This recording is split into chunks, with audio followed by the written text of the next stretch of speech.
அடுத்த பிரமோ என்னன்னு பார்க்கலாம். இப்போ பார்த்தீங்கன்னா, நம்ம ரோகிணி வந்து ஒரு பிளான் போட்டாங்க இல்லையா?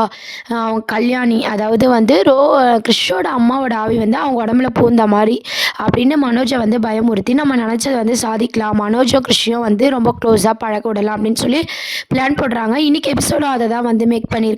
என்னன்னு பார்த்தீங்கன்னா, நம்ம கிறிஷுக்கு வந்து மனோஜ் வந்து ஊட்டி விடணும். அப்படி இல்லன்னா வந்து, "உங்க அம்மாவ நான் கொலை பண்ணிடுவேன். உங்க அம்மாவ நான் விடமாட்டேன். உன் ஒய்ஃபும் வந்து இப்படி தான் இருப்பா." அப்படின்ற மாரி வந்து மனோஜ வந்து பயமுறுத்துறாங்க ரோகிணி. இதெல்லாம் கேட்ட மனோஜ் பார்த்தீங்கன்னா, உண்மையாலே வந்து ரோகிணிக்கு எதுவும் ஆகக்கூடாது, விஜயாக்கு எதுவும் ஆகக்கூடாதுன்னு சொல்லிட்டு, "நீ சொல்றதெல்லாம் நான் செய்றேன்." அப்படின்னு சொல்லி நம்ம கிறிஷுக்கு வந்து ஊட்டி விட்டுட்டு இருக்காங்க. அந்த சீன்ஸ பார்த்த எல்லாருக்குமே வந்து பார்த்தீங்கன்னா, பயங்கர ஷாக்கிங்கா இருக்கு. விஜயாவும் பார்த்தீங்கன்னா, ரொம்பவே ஷாக் ஆவுறாங்க. "என்னடா ஆச்சு?" அப்படின்னு சொல்லி கேட்கும்போது பார்த்தீங்கன்னா, "ஒரு ஜோசியக்காரர் சொன்னாரும்மா, இப்படிலாம் பண்ணா நான் பிஸ்னஸ்ல பெரிய ஆளா வருவேன் அப்படின்ட்டு. அதனால தான் பண்ணிட்டுருக்கேன்." அப்படின்ற மாரி சொல்லிட்டு இருக்காங்க. இத பார்த்த விஜயா பார்த்தீங்கன்னா, "அதெல்லாம் நீ நம்பிட்டு இருக்காத. அதெல்லாம் இந்த கர்மத்தெல்லாம் நீ செய்யாத." அப்படின்ற மாரி அவங்க பேசிட்டு இருக்காங்க. இதெல்லாம் கேட்ட மீனா வந்து ரொம்ப எமோஷனல் ஆவுறாங்க. ரோகிணியே அமைதியா இருக்காங்க. ஆனா மீனா பார்த்தீங்கன்னா, நம்ம கிறிஷ்க்கு சப்போர்ட் பண்ணி விட்டு குடுக்காம வந்து பேசிட்டு இருக்காங்க. நம்ம விஜயாவே எதிர்த்து பேசுறாங்க. "என்னாடி என்னைய நீ எதிர்த்து பேசுறியா?" அப்படின்ற மாரி விஜயாவும் வந்து கேட்டுட்டு இருக்காங்க. அதுக்கப்புறம் பார்த்தீங்கன்னா, மனோஜ் இதெல்லாம் பண்றத பார்த்து வீட்ல இருக்க எல்லாருக்குமே, "ஏன் இவன் இப்படி பண்ணிட்டு இருக்கான்? ரீசன் என்ன? இவன் சொன்னது ரீசனா இருக்குமா? இல்ல வேற எதனா ரீசனா இருக்குமா?" அப்படின்னு சொல்லி யோசிக்க ஆரம்பிக்கிறாங்க. அதுக்கப்புறம் பார்த்தீங்கன்னா, நம்ம மீனாவும் வந்து பார்த்தீங்கன்னா, முத்துக்கிட்ட இந்த உண்மைய மறைச்சத வந்து அப்பப்போ வந்து கில்ட்டியா வந்து ஃபீல் பண்ணிட்டு இருக்காங்க. இந்த மாரி நான் அந்த கூப்பிடுற ஃபங்ஷன் கூட நம்மளால முடியலையே, ஃப்ரீயாவே பழக முடியலையே, எல்லாமே இந்த ரோகிணியால தான். சீக்கிரம் இதுக்கு ஒரு முடிவு கட்டணும் அப்படின்னு சொல்லிட்டு, நம்ம ரோகிணி போடுற பிளானுக்கு எல்லாமே நம்ம மீனா வந்து சப்போர்ட்டா இருக்கிற மாரி காமிச்சிருக்காங்க. அதாவது பார்த்தீங்கன்னா, இங்க யாரு ஹீரோயினு, யாரு வில்லி அப்படின்ற மாரியே இல்லாம, எல்லாரையும் போட்டு குழப்பிட்டு இருக்காங்க. ஒரு ரோகிணிய பத்தி ஒரு உண்மைய வந்து மீனாவுக்கு தெரிஞ்சும், அத வீட்ல சொல்லாம அடுத்து மூவ் பண்ணிட்டு இருக்காங்க. நம்ம ரோகிணி ஜெயிக்கிற மாரியும் காமிச்சிட்ருக்காங்க.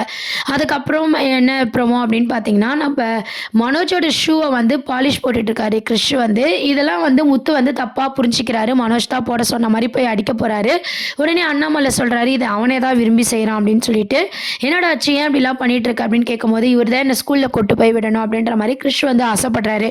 இதெல்லாம் கேட்டு, "இவன ஏன் நான் வந்து ஸ்கூல் கொண்டு போணும்?" அப்படின்ற மாரி மனோஜ் பேச ஆரம்பிக்கும் போதே ரோகிணி வந்து ஒரு மாரி முறைக்கிறாங்க. "ஐயய்யோ! கல்யாணி வந்துட்டாளா?" அப்படின்ற மாரி கண்டிப்பா பார்த்தீங்கன்னா, மனோஜ் தான் வந்து நம்ம கிறிஷ வந்து ஸ்கூலுக்குலாம் இட்டுட்டு போய் விட போறாங்க. அதுக்கப்புறம் நம்ம கிறிஷ பார்த்துக்கிறது, ஸ்கூல்லேருந்து இட்டுட்டு வர்றது, சாப்பாடு ஊட்டுறது எல்லாமே வந்து பார்த்தீங்கன்னா, இதுக்கப்புறம் மனோஜ் கண்ட்ரோல்ல தான் வரப்போகுது. ஏன்னா, கல்யாணி அப்படின்ற ஒரு பேய்க்கு பயந்துட்டு பார்த்தீங்கன்னா, மனோஜ் வந்து எல்லாமே வந்து செய்ற மாரி வந்து காட்டப் போறாங்க.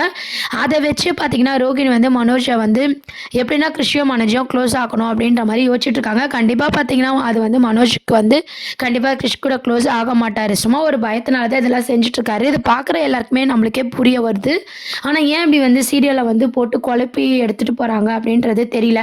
இன்னொரு பக்கம் பார்த்தீங்கன்னா, நம்ம மனோஜோட பிசினஸ்ல வந்து ஒரு லேடி பேர் வருது இல்லையா? ஜீவா அப்படின்னு சொல்லிட்டு. அந்த ஜீவால வந்து மனோஜுக்கு வந்து ஒரு பிரச்சனை வரப்போகுது. அதுலேருந்து நம்ம மனோஜ் எப்படி வெளிய வரப்போறாரு? அதுதான் அடுத்த ட்ராக்காவும் கொண்டு வரப்போறாங்க. இப்ப பேய் சீன்ஸு இந்த மாரி ஒரு ட்ராக்கும், அதுக்கப்புறம் பார்த்தீங்கன்னா, நம்ம முத்து, மீனா வந்து கில்ட்டியா ஃபீல் பண்ற ஒரு ட்ராக்கும், இன்னொரு சைட் பார்த்தீங்கன்னா, ஸ்ருதிக்கு பிரச்சனை குடுக்குறாங்க இல்லையா? ரவியோட வேலை பார்க்குற ஓனர் பார்த்தீங்கன்னா, அ அதுலேருந்து வந்து நம்ம ஸ்ருதியும், ரவியும் வந்து எப்படி வந்து பேலன்ஸ் பண்ணி 2 பேரும் எப்படி அண்டர்ஸ்டாண்டிங்கா இருக்க போறாங்க? அந்த ட்ராக் ஒரு பக்கமும், இந்த மாரி நெறைய ட்ராக் தான் கொண்டு வராங்க. ஆனா, ரோகிணியோட சீன்ஸ்ல பார்த்தீங்கன்னா, நெறைய இரிட்டேட்டிங்கான சீன்ஸ தான் கொண்டு வந்து கடுப்பேத்திட்டு இருக்காங்க. எப்பதான் உண்மை தெரியும்னு தெரியல. மீனாவும் பார்த்தீங்கன்னா, உண்மைய தெரிஞ்சும் வந்து அவங்களும் வந்து ரோகிணிக்கு சப்போர்ட்டா போறது வந்து எரிச்சலா தான் இருக்கு. என்ன ஆக போகுதுன்னு சொல்லி வெயிட் பண்ணி பார்க்க வேண்டியது இருக்கு. அடுத்த ட்ராக் என்னன்னு பார்த்தீங்கன்னா, நம்ம மனோஜ் கிறிஷ் சீன தான் இதுக்கப்புறம் இந்த வார எபிசோட வந்து கொண்டு போய் முடிப்பாங்க அப்படின்னு சொல்லி எதிர்பார்க்கலாம். என்னன்னு பார்த்தீங்கன்னா, நம்ம மனோஜ் வந்து எப்படிலாம் வந்து நம்ம கிறிஷ பார்த்துக்கிறாங்க அப்படின்னு சொல்லிட்டு, நம்ம கிறிஷுக்கும் பார்த்தீங்கன்னா, மனோஜ் மேல வந்து ஒரு பாசம் வரப்போகுது. இது மூலமாவது மனோஜ் மாறுவாரா? கிறிஷ புரிஞ்சுப்பாரா? அப்படின்றதெல்லாம் வெயிட் பண்ணி பார்க்க வேண்டியது இருக்கு. இதெல்லாம் தான் அடுத்த ப்ரோமோவா இருக்கு. தேங்க்ஸ் ஃபார் வாட்சிங்.